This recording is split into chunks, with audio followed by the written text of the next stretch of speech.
Hello guys, my name is Bud1 here to bring you guys our week 3 team builder for UBA season 4. I've been quite busy with work, so I haven't had much time to record videos and stuff, so that's why this is going up a bit late. The battle has been played last week already, so yeah, bit crazy at work and stuff. So, but getting this video up now, so got some time to record. So we're battling Geo on his Rose City Rotom. He's a good friend of mine. He's a great guy. So looking forward to this. In GPL we had a match which I should have lost, but I actually pulled him back because he made a questionable switch with his Mimikyu when he actually had the game. So I mean, I'm not mad for winning the game, because that game actually made me make playoffs, I think, in GPL. So it did matter quite a bit. So yeah, he has a pretty good team. He has a team of let's see what he exactly has. He has a Celesteela, Sylveon, Jolteon, a Cloyster, Scrafty, which is one of the Z users, Lycanroc Dayform, which is one of the Z users, Magmortar, Mega Sceptile, Excadrill, Darmanitan, which is the last Z user, and a Shuckle. So yeah, it's a pretty fast team. Some big threats on his team for sure, but nothing too hard to handle. It's quite a difficult matchup though, gotta say that. So yeah, it's had some trouble building my team, but I made the best out of it, I think. So yeah, let's go over things quickly and yeah, then go into the match and see how we did there. So first off, being Manaphy, our key leader so far this season. 5 kills already, 1 death only. So yeah, Scarf Manaphy with U-turn, Ice Beam, Scald, Dazzling Gleam, U-turn for Momentum, Ice Beam for the Mega Sceptile. This is basically what it sets me for countering the Mega Sceptile. Outspeeding it with a Scarf and blowing it back with an Ice Beam. That's the plan actually with the set. Scald for Stab and then Dazzling for the Scrafty if he decides to bring that. This is a decent matchup against me, so I am expecting it actually. And I need something to hit that thing, because that thing could be an issue if he gets off 1 or 2 Dragon Dances or something. I might be in a bit of trouble. So yeah, that's the Manaphy set. Enough speed here to outspeed Scarf Darmanitan if he decides to bring that. I'm expecting Darm, not expecting it to be Scarf, but you never know. Gotta be certain. Then 252 special attack and then the rest in HP. Pretty basic stuff there. So yeah, next up are Mega Mawile, Sucker Punch, Fire Fang, Iron Head, Play Rough. Yeah, Sucker Punch for some priority. Hitting some stuff like the Jolteon, which would be pretty nice Sucker Punch damage on that, Lycanroc. Some less bulkier things that take a lot of damage from the Sucker Punch, the Darm as well. Fire Fang for the Celesteela, to be able to hit that in some way. Iron Head and Play Rough just for stab. No setup, because don't really need it. Almost max HP, some Speed Dev investment, the rest in attack. The Speed Dev is not 100% sure. Again, built this team quite a while ago, so I think it's for Specs Jolteon T-Bolt or something. Probably something like that. So sorry, I literally can't remember because it's been like 2 weeks since I actually built this. So tweaked it here and there a little bit, but this month stayed the same throughout. I started with this after the Manaphy. I started with the Manaphy. That set was done, and then started with this, and didn't change anything like this anymore because it's fine honestly. But I think it's for Specs Jolteon T-Bolt or something to guarantee to live that, and yeah, I think it's for that. Yeah, pretty regular Mega Mawile stuff there. Hasn't picked up a kill yet so far, so we're trying to change that up, because Mega Mawile without a kill in 2 weeks, in 3 weeks is a bit weird, but yeah. Next up, bringing Rotom Heat.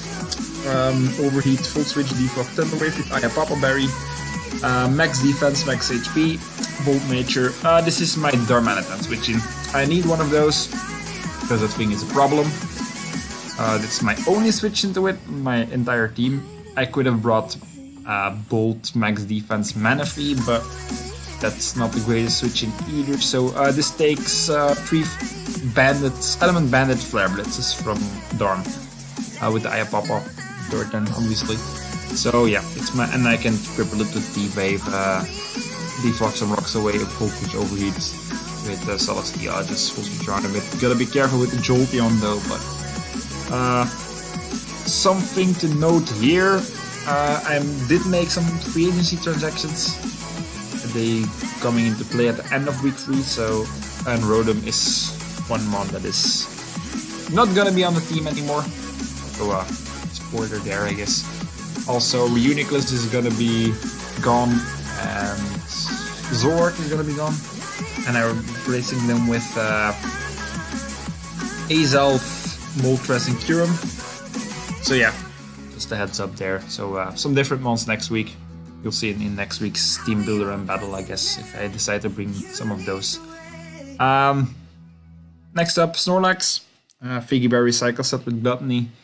Yeah, Curse Recycle, Earthquake, Fire Punch allows me to hit every mon on his team. Max HP, some defense, some split def, take some hits here and there. Was originally running Thick Fat on this to have an additional switching on Darm, but I mean, taking a Bandit's Flare Blitz is not really something Snorlax wants to do ever, so... And I had like Curse Rest on it instead of Curse Recycle, because for Toxics and stuff. But then again, I'm a bit iffy on the whole rest idea. Dry rest idea, I mean, not with Sleep Talk or anything, so yeah. Not doing that, but... So yeah, Impish Nature, great defense investment, some Split investment as well. We can literally sit up on something like Sylveon and stuff and just proceed to break down his team with this. Next up are Stack Attacka, Rocky MZ, Stone Edge Earthquake, Gyro Ball, Trick Room, basically the same stat as we ran in week 1 against David. Yeah, max HP, max attack, Adamant, Lonely Nature, I mean, with the 15 IVs to make sure we get an attack boost if we get a kill. Yeah, basic stuff. This can really break down his team, so gotta be a bit careful with the Celesteela, but for the most part, this set should be 100% fine. And then lastly our Gliscor, Toxicorp, of course, Poison Heal, Taunt Roost, Knockoff Earthquake, max HP, a lot of defense and some attack investment. This is basically to try and 1v1 the Celesteela. Hit his Jolteon, his Darm, I guess. Not that we can really take a hit from the Darm, but we might be able to take one and then EQ it and kill it back. Yeah, Taunt is there just for the Celesteela, if it happens to be a defensive Celesteela, of course. If it's an offensive one, this is not that good of a check to it, but yeah, this slot was a bit weird. The first 4 mons were gonna be in either way, and then the last 2 were a bit some toss-ups. So yeah, decided on this. Don't know if this is gonna do much this game, but yeah, we'll see. So yeah, that's the team. I hope this does well, but yes, liking some of the Manaphy stats I'm really happy about. The Rotom Heat set is a necessity. The Snorlax, of course. Been loving using this. So yeah, see you guys in the match. Alright guys, so we're here with a match against Geo and Rose City Rotoms. He brings a team of Darmanitan, Cloyster, Celesteela, Mega Sceptile, Sylveon, and Excreedle. So a very offensive team actually. Especially if this is an offensive Celesteela as well, then might even be an offensive Sylveon, who knows. But yeah, probably expecting the Sylveon to be defensive though. Yeah, interesting. It's a very interesting team actually he brought. So yeah, glad to not see the Scrafty, because that thing could have been an issue. I know Jolteon is good as well, because those were 2 things I was quite afraid of. I mean, my Snorlax deals pretty well with Jolteon, but yeah, so let's see how we did. So I'm gonna lead off with Rotom here, as he leads off with the Sceptile. I thought about clicking Volt Switch there, because I did expect him to switch out, but did not want to give him a special attack boost, of course, or clicking T-Wave. That was the two things I was in doubt about doing, but was not gonna risk giving him a special attack boost. So I'm just gonna switch out into a Snorlax, and this is actually an ideal scenario. So right here, if this is an offensive Sylveon, even if he has like, I think Sylveon gets Focus Blast, not sure. Shouldn't be able to do too much to me. I don't have my Figgy Berry either way, so it's pretty free of a curse here. So I'm just gonna click Curse and see what happens. As he goes for the Protect, so actually we get a free curse here. And he's already in a bit of trouble here. He's gonna go for a Hyper Voice, Scarlet damage, and this is 23%, so it's definitely defensive Sylveon, and that is, I mean, it doesn't even forward KO me. So I'm just gonna curse again. And my Snorlax is +2 at +2. I mean, half the speed is not, he clicks Hyper Voice again, and get up another curse, we're at +3 right now. Now I'm gonna click the Recycle, I think, or another curse, wasn't sure actually. Yeah, another curse, so we're +4 now. I'm gonna Recycle now, to get our berry back. Yep. It's kinda hard to remember what I exactly did, because it's a week ago, but yeah, you get the general. He's gonna switch out here, so we're at +4 right now. Attack and defense, if this is a setup Celesteela. And at this point he was like in the chat like, oh damn, I'm in trouble. So and I said like to him, yeah, you are in trouble. Letting a Snorlax get to +4 like that for free is pretty, yeah, I mean, by all means, but I expected a little bit more from Geo, I guess, because he did beat Alex last week, who is the reigning UBA champion, of course, and he did give me a really good run for my money last time we met. So yeah, I'm just gonna click the curse again here on a switch in. So we're at +5 right now. He's gonna go for a flame charge as I went for recycle, I think.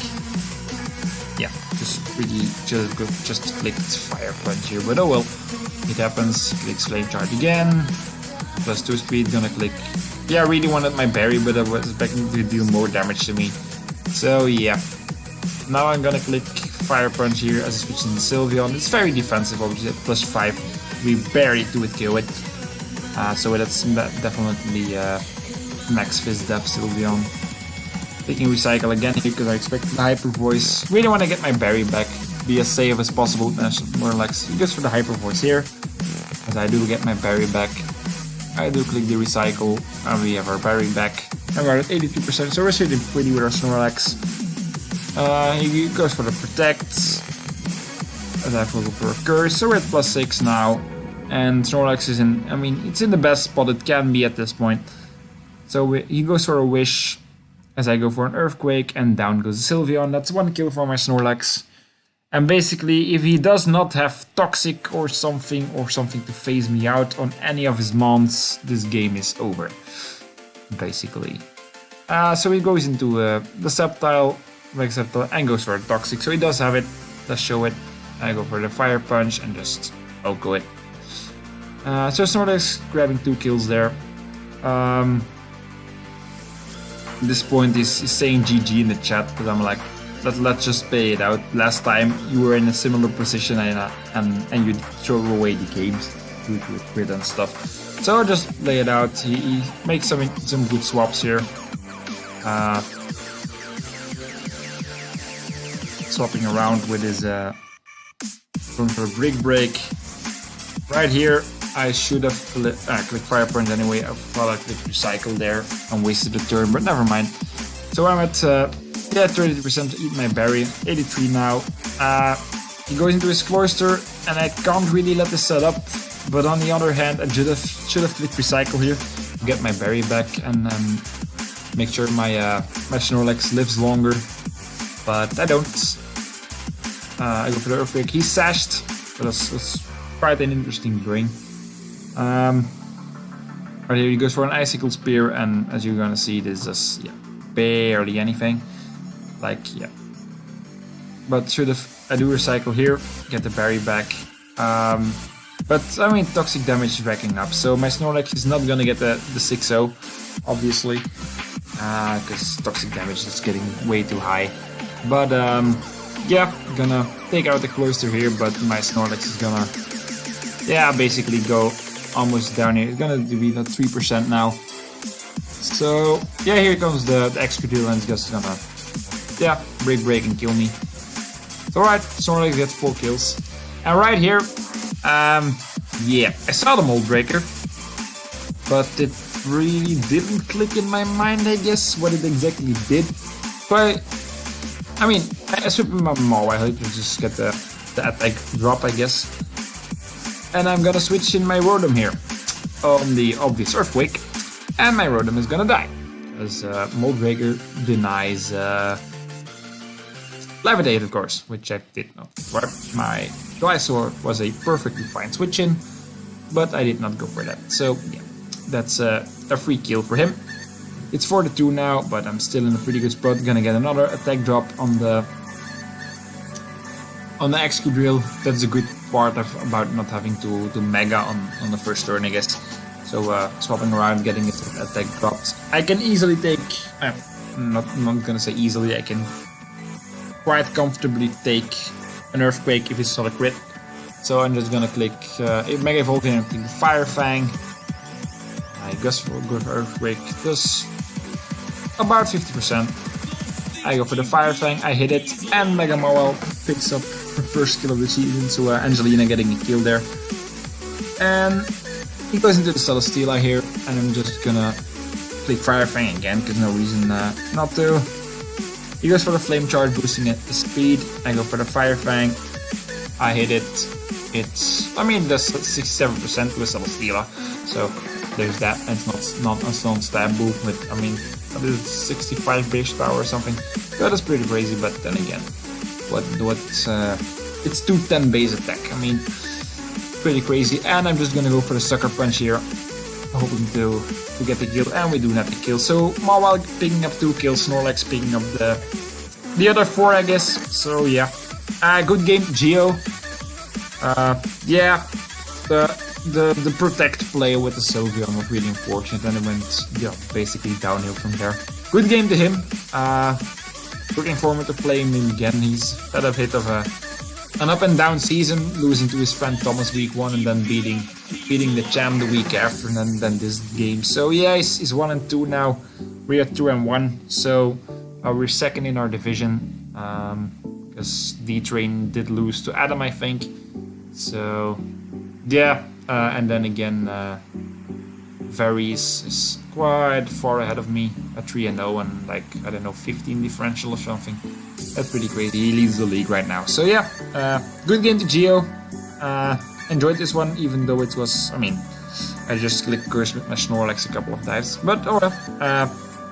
Yeah, let's see how we do next week. We can play Jasa, I think, and the Castle Rock Palossand. So that will be an interesting one. I think he's 1-2, if I'm not mistaken. So yeah, see you guys next time. Bye.